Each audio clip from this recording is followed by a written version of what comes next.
Today on the Morning Edition, tragedy at the start of the school year. Community in mourning comes together after unspeakable tragedy in Minneapolis. Plus, remember to travel in groups, make noise. If you do encounter a bear, stand your ground. Do not run from a bear.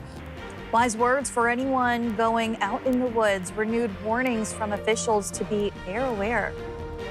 And later, dreaming of the Broadway stage. A program in New York is helping future stars make it happen, offering free lessons to kids chasing those big dreams as the Morning Edition starts now. Good morning, everyone, on this Thursday. Hollywood, or I guess that's New York. It's Broadway. Yeah, the jazz hands. Oh, no, it's this. Oh, there you go, the Rockettes. I'm getting all of my states confused. I miss dance classes. Yeah, dance is fun. Very cool program. No clue what y'all are talking about. Well, let's talk about this rain that was pitter-pattering all night. Yeah, widespread activity. We've still got those high wind conditions across South Central. Those winds set to continue to remain quite gusty through the remainder of today. Giving you a look at what we're dealing with outside with those ongoing widespread conditions that have been with us since we've seen those rain showers building in yesterday evening. And temperatures have been holding fairly uniform across a large portion of South Central, with many areas this morning waking up to those temperatures sitting in the low to mid 50s. Winds out of the north-northwest at 9 miles per hour. For the first part of the morning, we are going to see those northwesterly winds. Then they whip around back out of the southeast later this morning into the afternoon hours. And we'll still favor that potential for winds up to 75 miles per hour for areas of the hillside, while within the Anchorage Bowl and through parts of the valley, we'll see those winds of about 40 to 55 miles per hour. But widespread rain this morning all across South Central, outside of areas of the Copper River Basin, which is largely on the drier side as we kickstart your Thursday. But we're expecting to see some heavy rain stick around for a good portion of the day. We're already seeing upwards of 1/4 of an inch of rain from Anchorage into Palmer, Kenai, coastal areas sitting just under 4/10 of an inch of rain. And this is what's fallen since midnight, not taking into account that what we did see yesterday afternoon, late afternoon into the evening hours. But a wet day is to be expected. You can see those winds this morning. These are just the 1-hour wind gust, already anywhere from about 20 to nearly 30 miles per hour out towards Seward. So we are going to see the winds here across Anchorage and into parts of the valley steadily increase once again as we begin to see those winds shifting back around out of the southeast later today. 50s and 60s looking likely across South Central for your Thursday. Now, coming up in my full forecast, we talk about how much more rain we could expect to see when some sunshine makes a return to South Central, and that 7-day forecast for you coming up.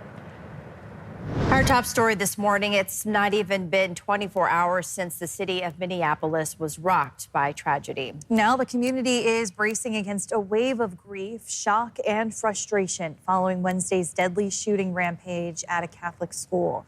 Jay Gray has more on what we've learned about the investigation and the suspect overnight. Well, good morning, and there is some new evidence, new information this morning, but still no answers to the questions why. Why innocent students and worshipers were gunned down inside the church just behind us here. What may have led the 23-year-old suspect, Robin Westman, to carry out the killing spree here, and what comes next. A flicker of light overnight in a community wrapped in pain and darkness. Panic at Annunciation Catholic Church and School as a spray of gunfire shatters the sanctuary's stained glass windows. We lost 2 angels today. And please continue to pray for those still receiving care. An 8- and 10-year-old murdered while sitting in the church pews. 14 students and 3 adults wounded. I was like 2 seats away from the stained glass windows. So they were the shots were right next to me. I think I got gunpowder on my neck. The shots came from outside, the 23-year-old suspect first blocking the doors so no one could escape, then firing dozens of rounds through the windows before taking their own life. The sheer cruelty and cowardice of firing into a church full of children is absolutely incomprehensible. The weapons, a pistol, rifle, and shotgun, recently legally purchased. Police and federal agents searching for evidence at least 4 locations in Minneapolis, including a home where the killer apparently lived with their father. We're also aware of a manifesto that the shooter had timed to be released on YouTube. This manifesto appeared to show him at the scene and included some disturbing writings. hate-filled messages, lashing out at God, Catholics, and Jews, calling themselves sick. One video showing a handwritten floor plan of the church and several weapons. Police say they're still trying to find a motive. The Lord be with you. As this grieving community tries to find some way to cope with the overwhelming loss. Jay Gray, NBC News, Minneapolis. President Trump has ordered flags to be flown half-staff to honor the victims. Well, gun violence in schools is seemingly all too common, a reality no parent wants to face. As a mom with an elementary school student, I can relate to the fear and concern that many families feel. Jace Bertrand spoke with a specialist to learn how parents can best prepare their family if a tragedy were to hit close to home. It's a reality very few parents can imagine, but one that everyone wants to be prepared for.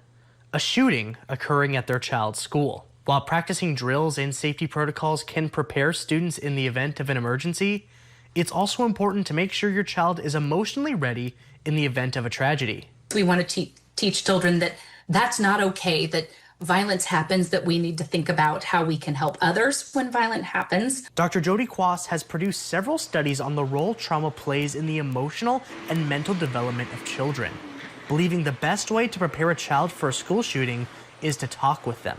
What we want to do is we want to give children tools to be able to communicate their fears and their needs, but we also don't want to create an environment of fear. While these conversations can be tense or uncomfortable, Dr. Quas believes they're key in ensuring the trauma does not affect the way a child sees the world. Children inevitably will be just exposed to some of this information. And so if parents don't talk to children, children may not understand. So, and if children don't understand, they're going to try to find out information. They're going to try to understand it, and they'll seek information elsewhere. She also had advice for parents struggling with fear for their children's safety. As parents, we really have to balance our own fears for our children with kind of the reality that children are still incredibly safe in most of these environments, really nearly all the time. Jace Bertrand, Alaska's news source. It's the kind of situation no one wants to imagine, but being prepared could save lives. And this month, Providence Alaska Medical Center hosted trainings to prepare Alaskan hospitals for dangerous situations like what happened in Minneapolis. The training included a mock active shooter drill, putting staff to the test to see how they'd respond if danger walked through their doors. If the shooter actually comes, the first priority is our safety. We're going to do the run, hide, fight. We will secure patients the best we can. The training is done for hospital staff to understand what worked well, what didn't, and what to do if the scenario were to ever occur. The Alaska Department of Public Safety has seen a slight increase in injuries and fatalities in ATV crashes across Alaska. This follows the death of a teen that was reported over the weekend. DPS says there were 5 ATV deaths in the state last year. This year, there have been 6. That includes 4-wheelers and side-by-side vehicles. Along with the skill level and being familiar with equipment, the agency says contributing factors can include speed, alcohol use, and not being safe on roadways. We're just seeing a lot more ATVs on roadways operating on there, so we just want to remind people they need to be aware of what the regulations are in their communities, if they can operate on the roadways or not, that they're operating on the roadways that they can, 45 miles an hour or less is the requirement for ATV operations on those roadways. They have to have a helmet, they have to be registered, they have to have lights and abide by all traffic signals. Troopers have not released a cause of the crash over the weekend, but say wearing a proper helmet can prevent serious injuries. A new military report blames January's F-35 crash that ended in an explosion on Eielson Air Force Base on ice and the hydraulic lines of the fighter jet's landing gear. The report says the lack of discipline, both in storing hydraulic fluid and keeping records about it, led to water getting into the hydraulic fluid. Of course, you can read that full report on our website. Governor Dunleavy signed an agreement with the Trump administration to coordinate on major infrastructure projects in Alaska. He says the move will include easier state permitting and development. Let's let our agency and the federal government work with the state of Alaska and see what we can come up with to make things expeditious, to streamline things to eliminate duplication. So I want to thank. After saying that, the governor signed the memorandum with the President Trump administration's permitting council director. The visit Wednesday included both Republican and Democratic lawmakers from across the country. While they talked about learning how Alaska balances resource development and conservation, the only time differences came up was about the administration's plan to revoke the roadless rule. A public comment period was announced on the plan to allow road building and logging on federal lands that are currently protected, including the Tongass National Forest.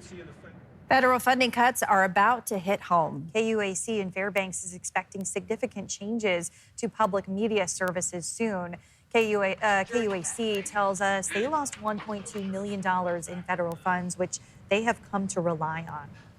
According to the general manager, the public broadcast station has now reached a point where it cannot cut without also eliminating services. Some of those services lost include overnight broadcasts for both television and radio in the interior, as well as loss of some channels and programs.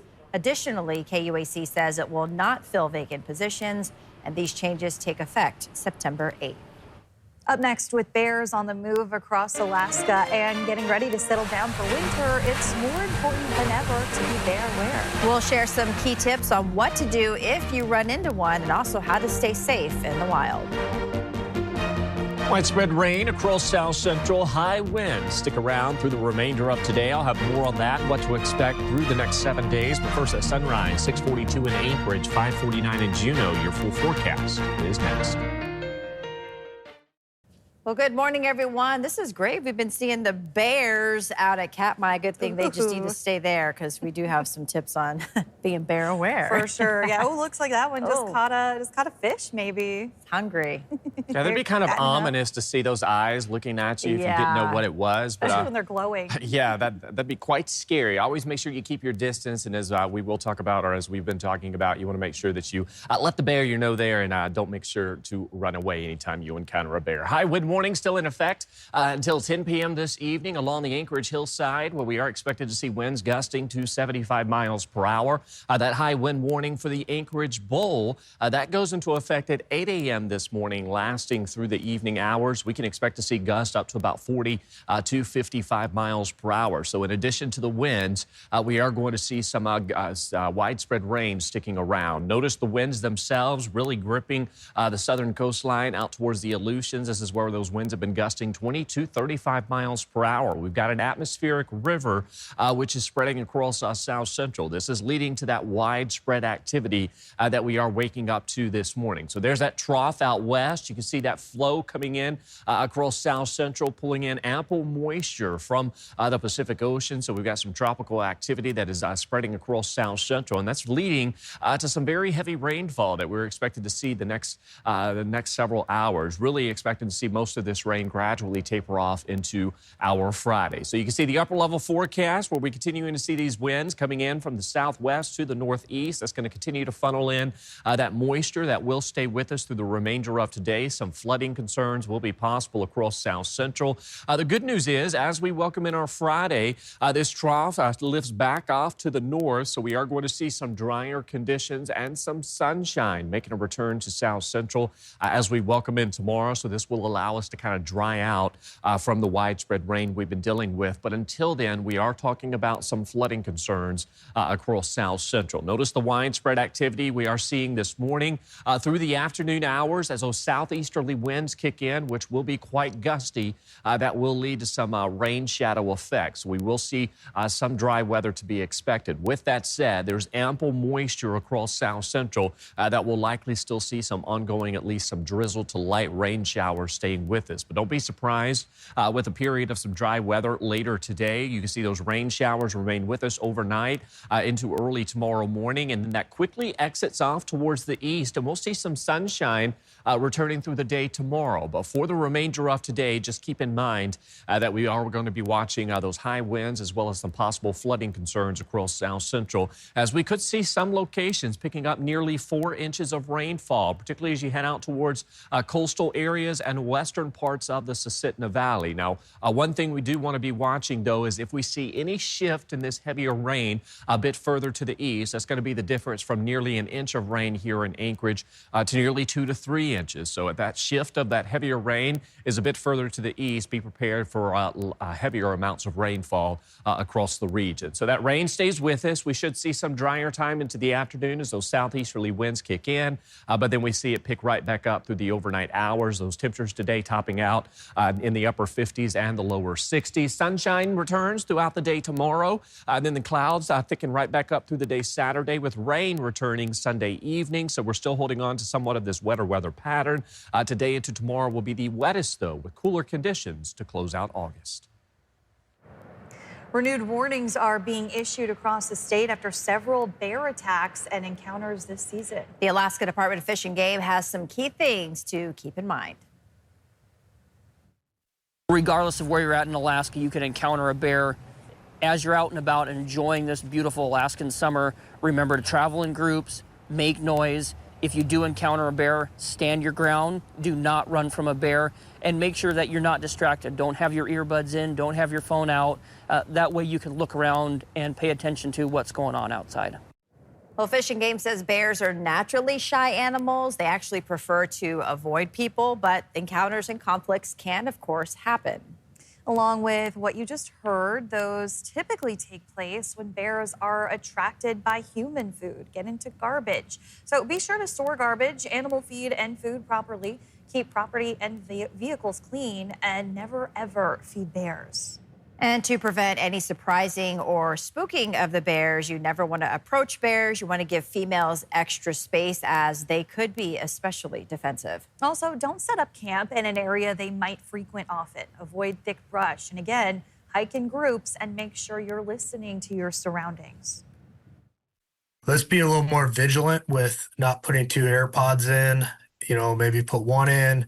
Because I think a lot of times you'll see that people will, be totally, they got the noise canceling earbuds and they don't know what's going on around them. And don't forget to report wildlife encounters to your local Fish and Game office. They have all kinds of resources, posters, coloring books, and more that can help teach kids and adults about wildlife safety.